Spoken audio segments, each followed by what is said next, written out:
इनके लिए बड़ी पुरजोर तालियां होना चाहिए, क्योंकि ये मेरे उस्ताद के उस्ताद हैं, यानी इलियास भाई के उस्ताद हैं।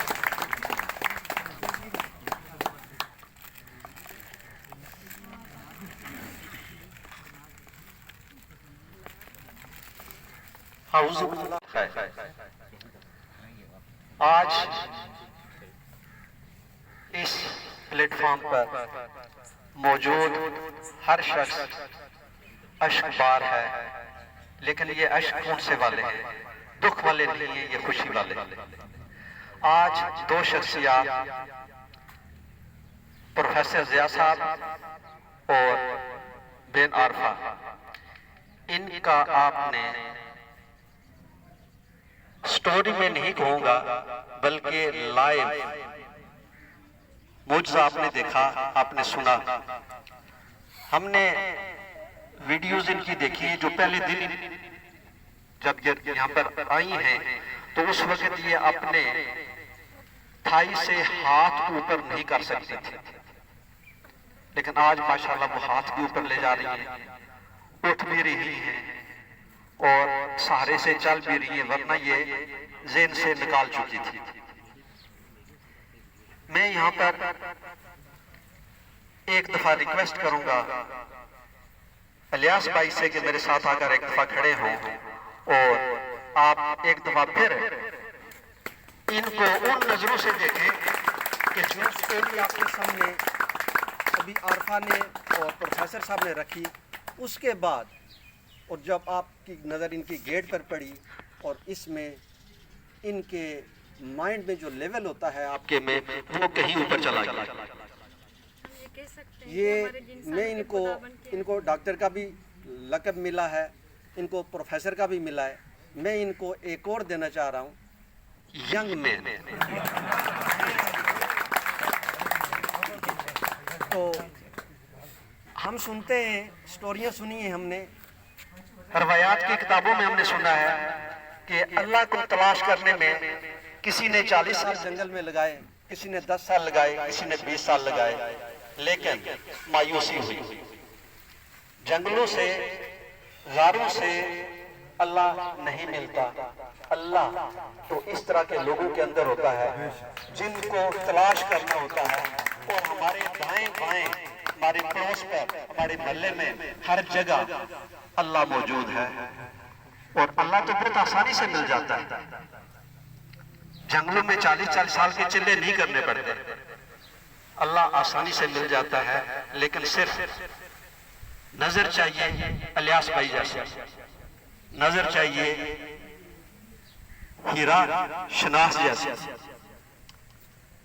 एक आम आदमी के सामने अगर हीरा पड़ा हुआ होगा तो वो उसको नहीं पहचानेगा, लेकिन जब किसी जवारी के हाथ पर लगेगा वो, तो वो को नूर हीरा जब मार्केट में जाएगा तो उसकी वैल्यू लगाना उस जवारी के लिए भी मुश्किल हो जाएगी।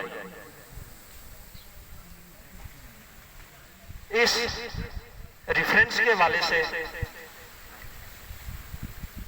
मैं एक बात आपसे शेयर करता चलूं कि उस्ताद एक क्लास में जब लेक्चर दे रहा होता है तो वो लेक्चर एक ही होता है और स्टूडेंट ज्यादा होते हैं, 30 होते हैं, 40 होते हैं, 50 होते हैं।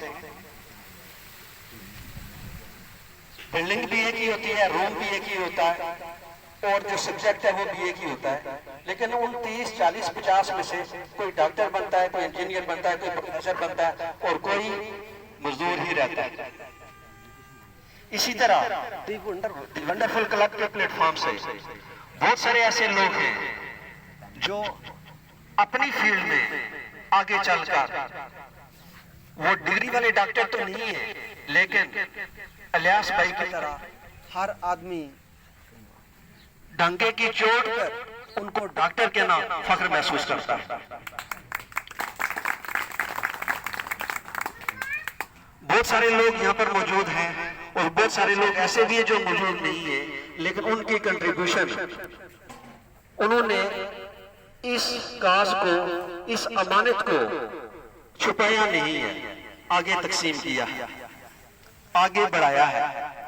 जब दाना जमीन में मट्टी के साथ मट्टी मिलाया जाता है तो फकत एक दाना होता है, लेकिन जब मट्टी की तपश, जमीन की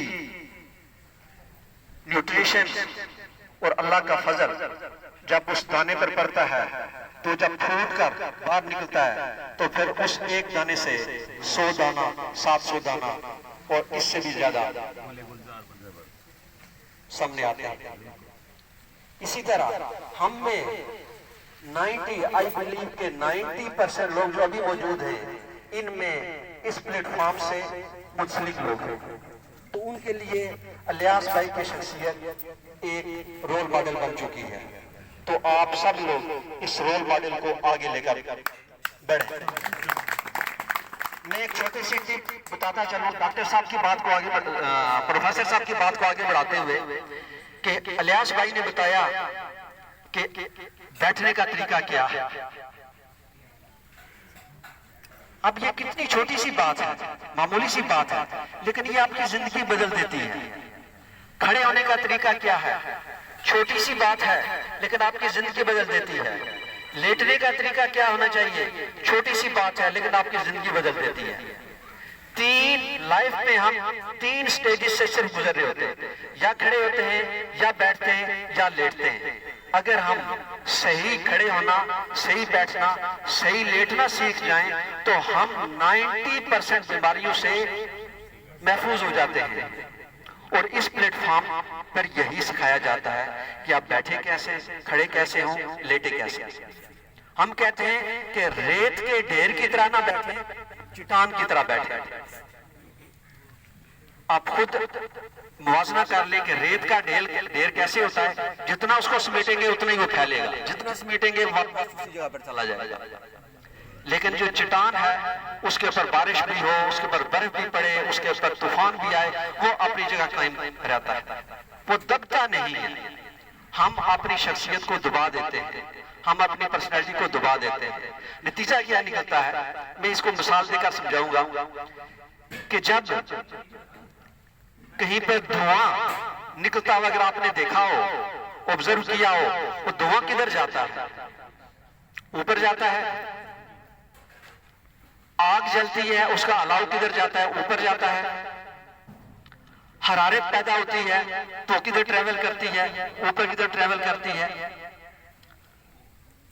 फाइनली अगर मैं कहूं कि जब रूह परवाज करता है तो कहां जाता है, ऊपर जाता है। उसमें सेपरेशन का इम्पैक्ट आ जाता है, दबाव का इम्पैक्ट आ जाता है। इसी तरह जब हम इस प्लेटफॉर्म से सीखते हैं कि हम नेचर के कैसे करीब आए, इलियास भाई ने अपनी पूरे फलसफे का निचोड़ इस बात में डाल दिया कि मैं नेचर के करीब लाता हूं। तो जब आप नेचर के करीब आते हैं तो नेचर में ही सब कुछ छुपा हुआ है।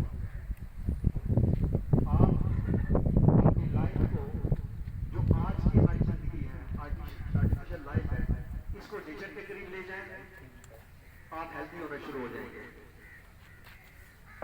इसकी मिसाल की दूर जाने की जरूरत नहीं है।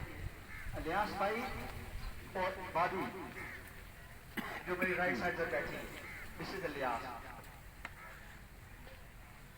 ये यहाँ पर आने के बाद तो और ज्यादा जुबान हो गए, और ज्यादा एनर्जेटिक हो गए, और ज्यादा इनके अंदर मर्तबा पैदा हो गया कि इस जंगल को मंगल में कन्वर्ट किया है इन्होंने। नेचर के करीब आए, नेचर ने इनको ये गिफ्ट दिया है। एक गिफ्ट इसको, इनको उन दिलों ने दिया है जिन दिलों में अल्लाह ताला बसता है। दूसरा गिफ्ट इनको नेचर ने दिया है जिसमें आकर इन्होंने मेरे डाले। तो मैंने 2 दिन 3 दिन पहले पार्क में ये छोटी सी टिप दी थी, यहाँ पर भी दोहरा देता हूँ कि नेचर के थोड़ा सा करीब लाकर अपने आप को देख लें, थोड़ा सा करीब लाकर देख लें, आप 3 एज के जज्बात में आ जाएंगे। आपका जोश, बलबला, उमंग, फुर्ती 3 एज वाली आ जाएगी। छोटा सा अपने आप को थोड़ा सा दिल करके देखिए। तो क्या पेशाब के फौरन बाद घर का खाना खाना, यानी नुस्खे के लिए मैं कोई लाखों का आपको नुस्खा नहीं बता रहा, बल्कि उल्टा बचत वाला नुस्खा बता रहा। इस पर चलकर आपकी बचत होगी, खर्चा कुछ नहीं होगा। पहला स्टेप, नजर के थोड़े बाद आप रात का खाना खा लें। अरे नहीं कोई बात नहीं, वो बस और समय के मुताबिक नहीं, ये उसके बाद भूख रखकर खाएं। अभी तो फिर कर लेंगे। अभी शुरू में कोई रॉकेट साइंस नहीं है, यही आपको हर हकीम और हर हेल्थ रिलेटेड आदमी आपको रिकमेंड करेगा। और दूसरा, पेशाब पढ़ के फौरन सो जाए।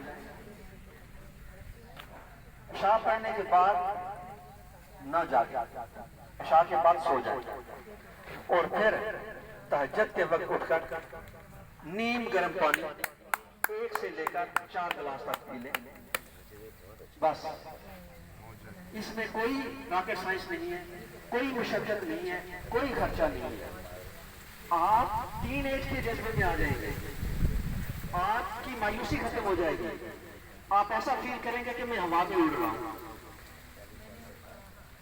और अगर ऐड कर सकते हैं इसमें मजीद, तो 3 चीजों से अपने आप को बचा लें। अपनी जेब को भी बचा लें, अपनी सेहत को भी बचा लें और अजियत से भी बच जाए। सिर्फ 3 चीजों से दूर होने, 3 चीजें खरीदें नहीं, 3 चीजों पर इन्वेस्ट नहीं करें। इन्वेस्टमेंट की बात TWC के प्लेटफॉर्म से नहीं होती। सिर्फ 3 चीजों से दूर हो जाए, फिर देखें आप डॉक्टर का रास्ता कैसे बोलते हैं, मेडिकल स्टोर कैसे बोलते हैं। सबसे पहले फ्रिज के ठंडे पानी को शजरे ममनुआ कर दें।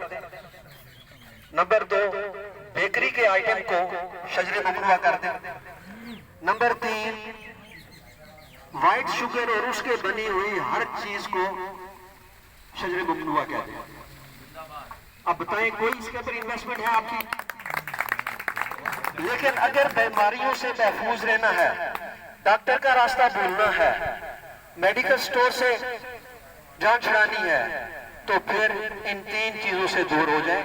आप खुद अगले साल, अगर 1 साल के बाद अगर इलियास भाई दोबारा इस तरह के किसी मुझसे पर आपको इनवाइट करते हैं, तो आप खुद इस तरह की एग्जाम्पल शेयर करेंगे, आप खुद इस तरह का रोल मॉडल होंगे जब आप इन 3 चीजों पर अमल करेंगे। तो मैं इसी पर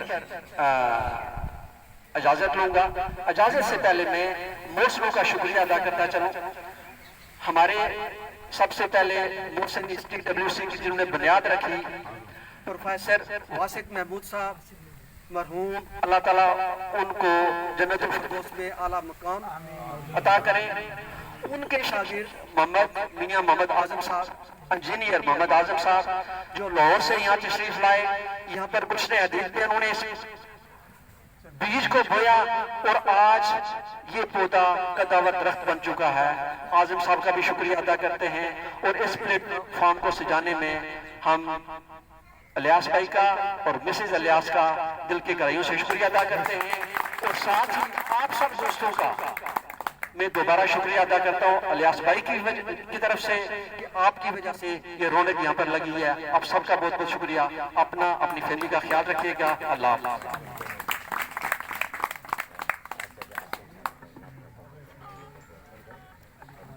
मैं अपने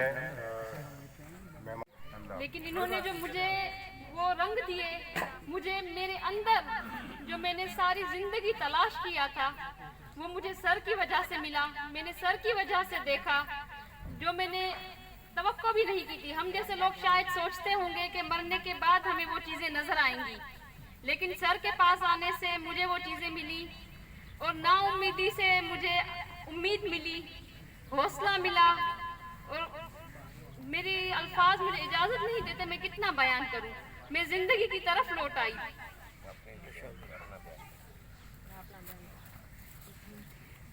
बेटा ठीक है,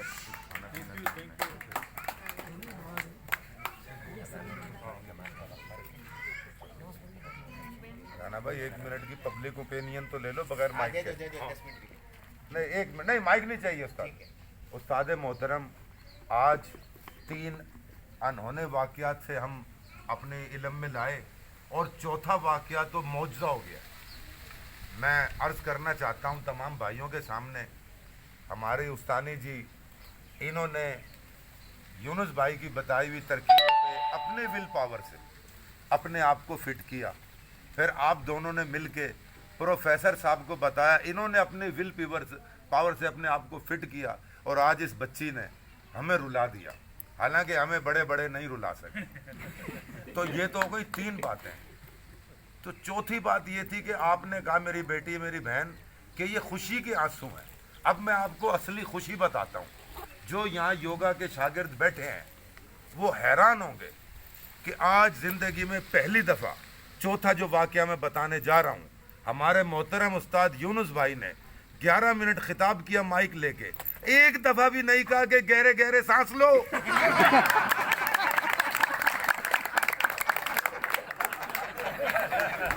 चले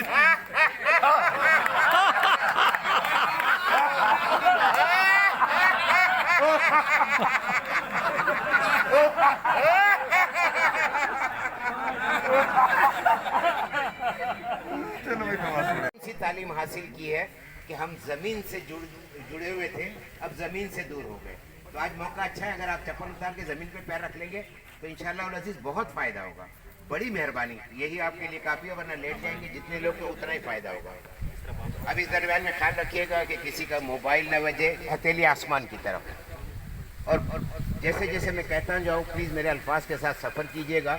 आप ऊपर बैठे हुए भी इस अमल को कर सकते हैं। बराए मेहरबानी मोबाइल बंद कर दीजिए। आपका बहुत शुक्रिया, बड़ी इनायत होगी। जो बहुत बड़े लॉसेस जिनको खतरा है कि कोई जहाज डूब जाए, फैक्ट्री बंद हो जाए, कोई इस तरह के इश्यूज हैं, तो वो ज़रा से दूर चले जाए, मोबाइल बंद ना करें, ठीक है जी, क्योंकि दुनिया रुक सकती है, हम इतने इम्पोर्टेंट हैं। तो बड़ी मेहरबानी। अच्छा, मेरे अल्फाज के साथ सफ़र कीजिएगा दोस्तों। आंखें बंद होंगी और आंखें उस वक्त तक नहीं खोलेंगी जब तक मैं ना कहूँ। बखुदा आपके मोबाइल घड़ियाँ सब महफूज होंगी, आप इस बात से इत्मीनान रखें। हथेलियाँ दोनों